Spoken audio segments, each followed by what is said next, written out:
more of the draft because, hey, I'm going on vacation. Let's talk some Chiefs.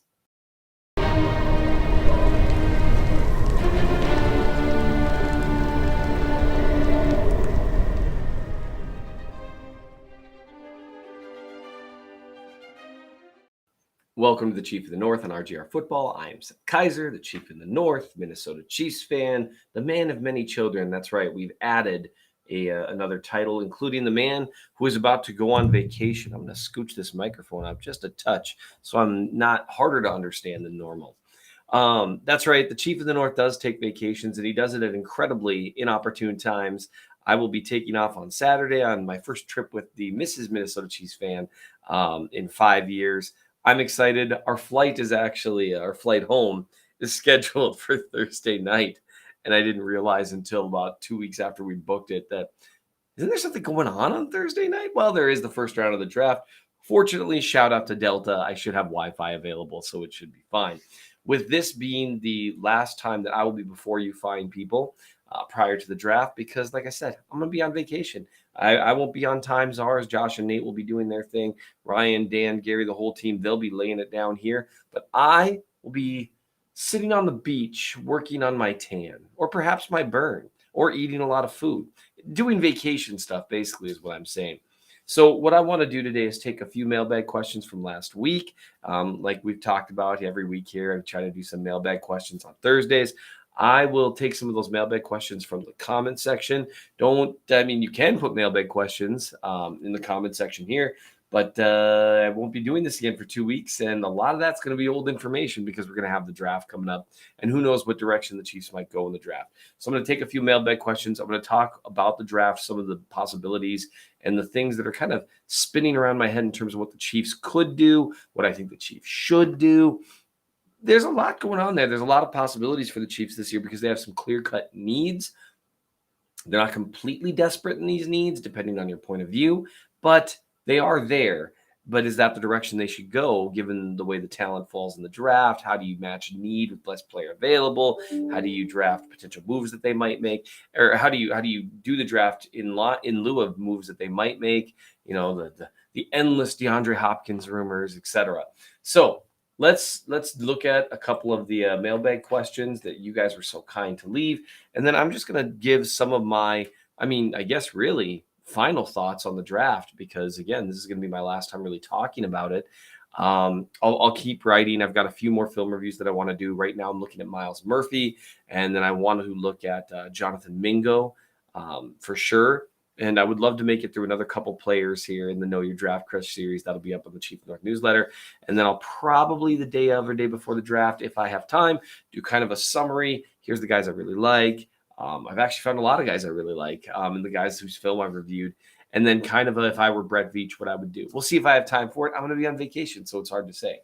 So first, let's get to the mailbag questions from last week. I appreciate them as ever. Oh, and hey, also, it's YouTube. Hit like, hit subscribe, do the YouTube stuff because it matters. It really moves the needle more than you realize. Grayson Neely asks, what does a Chris Jones extension look like, and do we still bring a veteran defensive end? Thanks for all the great content. Grayson, thanks for the kind words, and you always ask really, really terrific questions. There is now a precedent for defensive tackles, and that is what Jeffrey Simmons just did with the Tennessee Titans. He signed a 4-year, $94 million contract. Now, every team does their contract structures differently. They utilize roster bonuses differently. They utilize signing bonuses differently. They move guaranteed money different ways because it hits cash flow differently, and different teams like to do different things different ways. But you can take a look at the average salary of $23.5 million a year and kind of utilize that as a starting point. You can also take a look at the total guarantees, which is almost $60 million, and look at that as well in terms of what you're probably going to be roughly equivalent asking for. Most players, they kind of want a little more per year and maybe a little more guaranteed than the last guy. It's generally speaking how that works. That said, because Jeffrey Simmons is 25 versus Chris Jones, who's currently 28, about to turn 29. That might be something that messes with length. The Chiefs, I think, are more likely to do a 3-year deal than a 4-year deal, but that's going to mess with what you can get in terms of in terms of guarantees, in terms of flexibility, in terms of structure. So really what a Chris Jones contract probably looks like, my guess would be something about 25 million a year, 25.5 million a year. And you're going to need to guarantee the majority of that if it's on a 3-year deal. The good news is Chris Jones has been one of the most consistent and reliable defenders for the last 5 years in the league. And that really creates a situation where you can be comfortable paying a guy big money. He's already had his first big payday. He only got better after that. There's no reason to think that he won't continue to be an exceptional player. You can worry about injury, certainly, but that's true with any player that you might sign. So I think if you look at the Jeffrey Simmons contract, that kind of provides a framework for the Chiefs.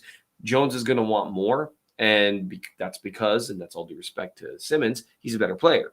And Simmons is an excellent player and younger. So that starts to balance things out a little bit, but Jones is going to want more. So that's really, if you take Jeffrey Simmons' contract and say this plus, that's very likely what it's going to look like. As far as still bringing in a veteran defensive end, I expect they'll do it, but I expect they probably won't do it until, July or August. We've reached the time of year where guys tend to people don't like training camp. Veteran guys that have been doing this for a while, they don't want to sit there in the hot Missouri sun in August grinding through it, in July grinding through it. They don't really like doing that. Now Andy Reid thinks training camp is very important, so you got guys you'll probably sign midway through, that kind of stuff. But I could see it happening like that. But I do think they bring in another veteran defensive end simply because, and we're going to talk about this in terms of the draft, they lost a lot of snaps, a lot of very valuable snaps. If you think of it in that term, Clark, Dunlap, and Colin Saunders, even if you don't think of any of them as stars last year, and they weren't, but they were important parts of the rotation, and they helped with the complementary pass rush. They were important players.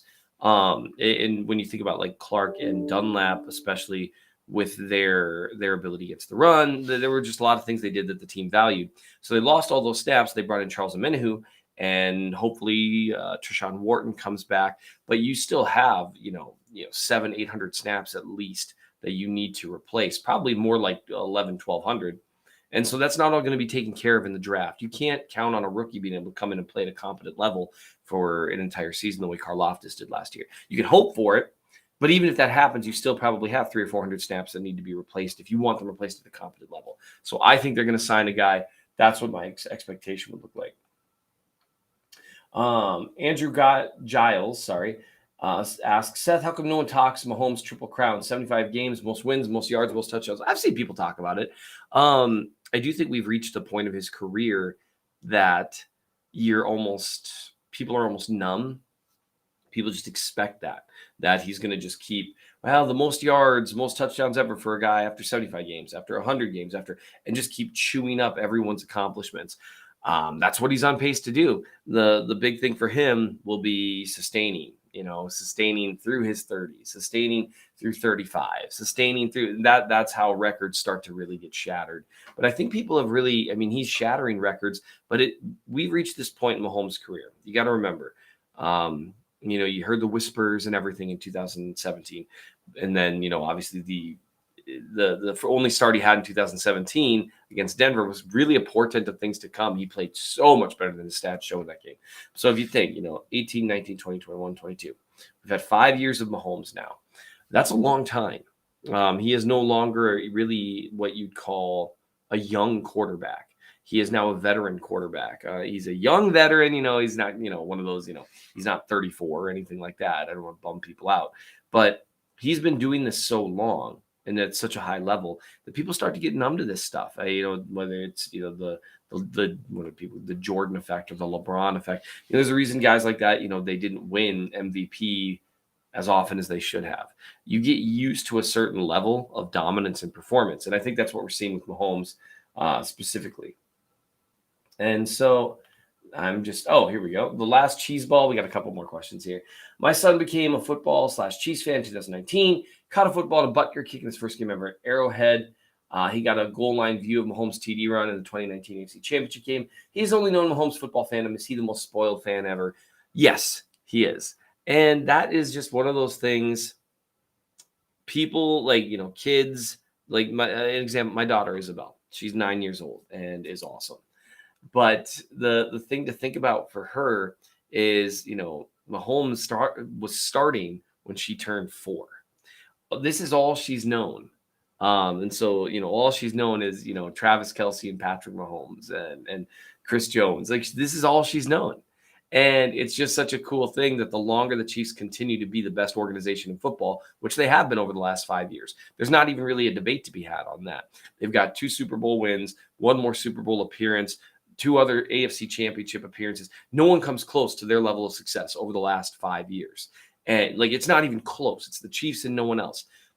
And depending on how long they continue that, you're not going to only have you're going to end up with an entire generation of Chiefs fans. Let's say they manage to keep this up for another 5-year stretch where they win 1 or 2 more Super Bowls, make another appearance, do the whole thing like as they've been doing it, which is incredibly hard to do, by the way. There's a reason the Patriots they're 2 separate dynasties there. We're just such a different thing than anything the NFL's ever seen because of Brady's longevity. But you're going to have a whole generation, 10 full years potentially, of Chiefs fans that don't know anything but this cosmic joy and this incredible success that they've had. It's been very cool to watch. Charlie Morgan says, do you think the Chiefs would trade for Bakhtiari from Green Bay after they trade off Rodgers? P.S. Start doing 2 shows a week, please. Your talent demands it. I do 2 shows a week. I mean, they usually come out 2 a week. It averages to like 1.5. And thank you for the kind words. I really appreciate it. Time is a precious thing in my life, but I will take that into consideration because I definitely want to provide as much content as people are willing to watch. Bakhtiari, I don't see it happening. I think contractually it doesn't really work out for the Chiefs. I don't think they're in a position to add a big contract, even one with a little flexibility on it, because Bakhtiari's contract isn't that old. I don't think that they've got the ability to add that in. If they were going to add another tackle, I think it would be through the draft, if that's like the direction they want to go. And we'll talk about that in a little bit. Ryan White says, Seth, I don't realize you cut yourself off all the time in your intro. I only sort of do. But yeah, I know. I totally realize it. Trying to time the delay thing with the recording is very, very complicated. And you can't expect me to learn that stuff. I mean, you can and you should, but I'm not going to.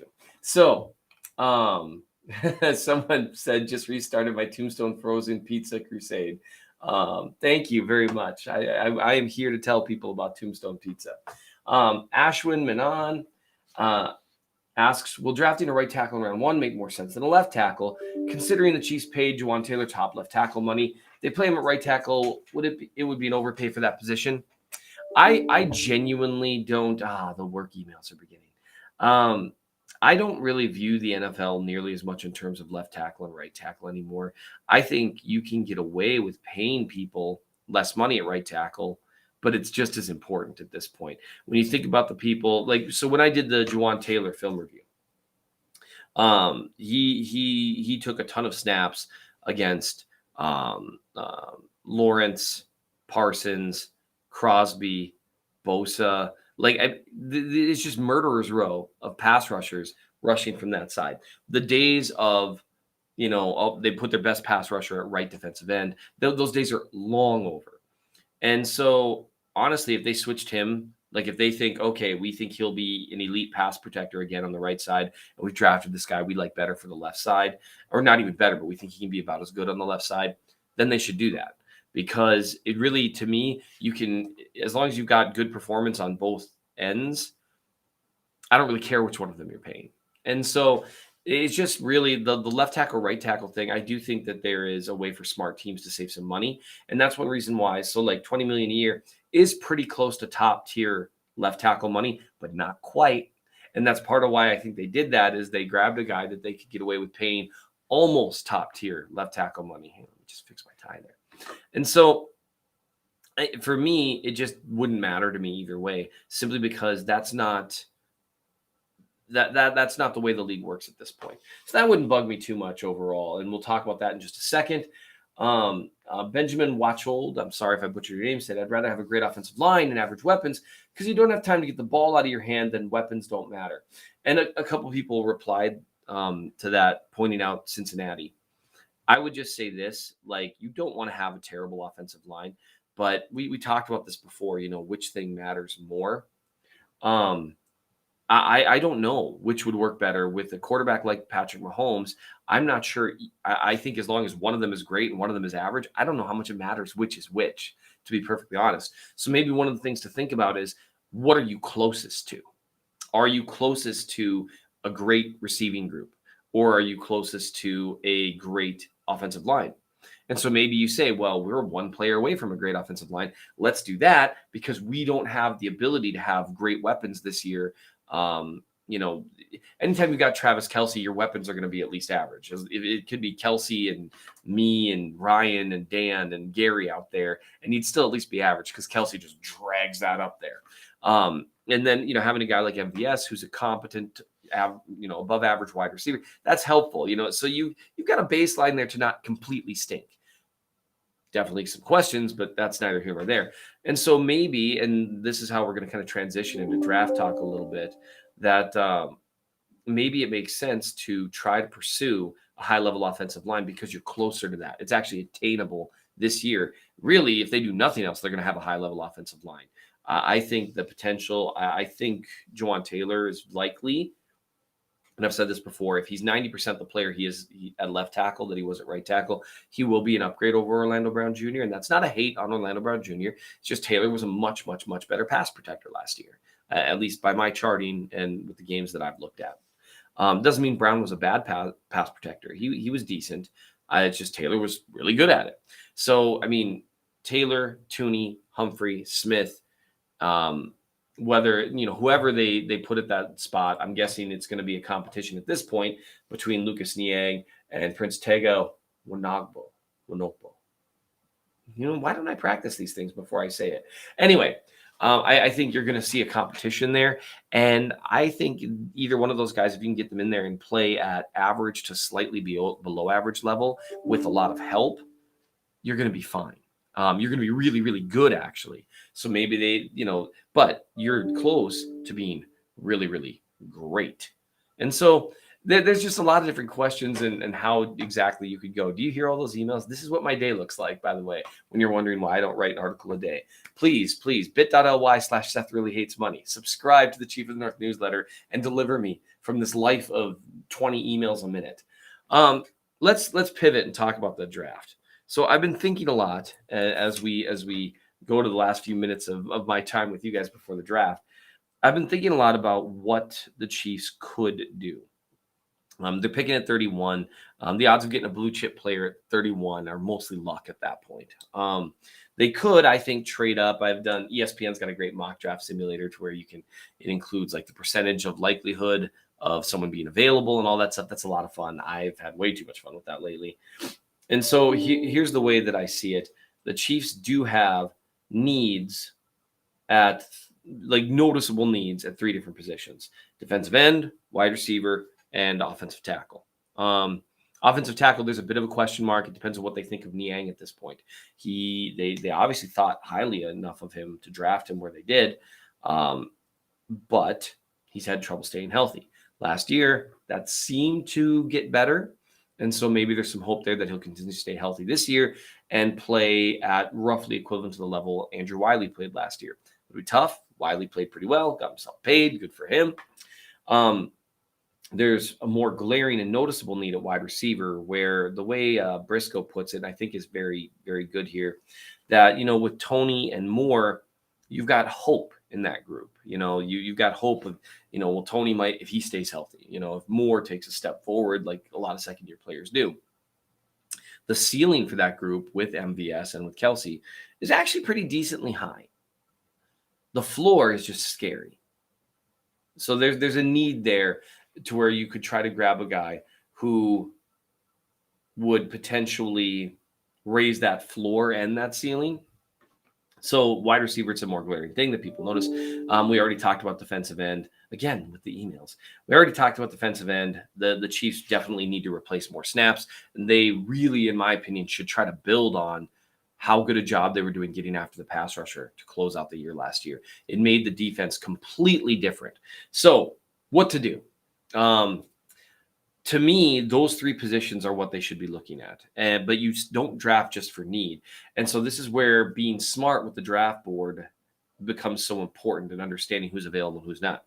Last year, and Nate Taylor, the great Nate Taylor, has talked about this a lot, that they did not think that Trent McDuffie would be available where he was. And when they saw that he had, fallen to like 2021, they said, we got to go get this guy. We think he's a blue chip corner, and I think he is too. And so they went up and got him. I think that they'll watch the board and if there's a guy, let's say, Jones or Zay Flowers, Jones, I'm talking Broderick Jones, or Zay Flowers, or maybe they think Lucas Van Ness, just to name all three positions. A guy that they view as a potential blue chipper drops to 2021. I could very easily see them moving up to grab that guy. And I think that would make sense. They do still have some extra picks to fiddle around like that. Fair enough. I also think that, if they let things fall to them at 31, it's really going to be that the best player available reigning at any of those positions, or potentially tight end. Why tight end, Seth?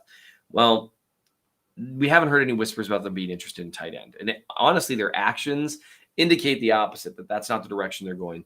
They've got a group of guys they like, and obviously Travis Kelce, who he gets included even above that. But the thing is, if they're going to go into the season or the next few seasons with a little more limited wide receiver room, if they're going to continue to move into this 12 and 13 personnel, really lean into it, which, by the way, would help account for a slightly weaker wide receiver room. Tight end is a place to go. It's also, if you're going to continue to play that way 4 or 5 years from now, when Travis Kelce hangs it up, hopefully, again, not until 4 or 5 years from now or more, his way of playing should age like fine wine. But it's not a guy who can replace Kelce. No one can do that. You put that out of your brain. No one's going to replace Kelce ever.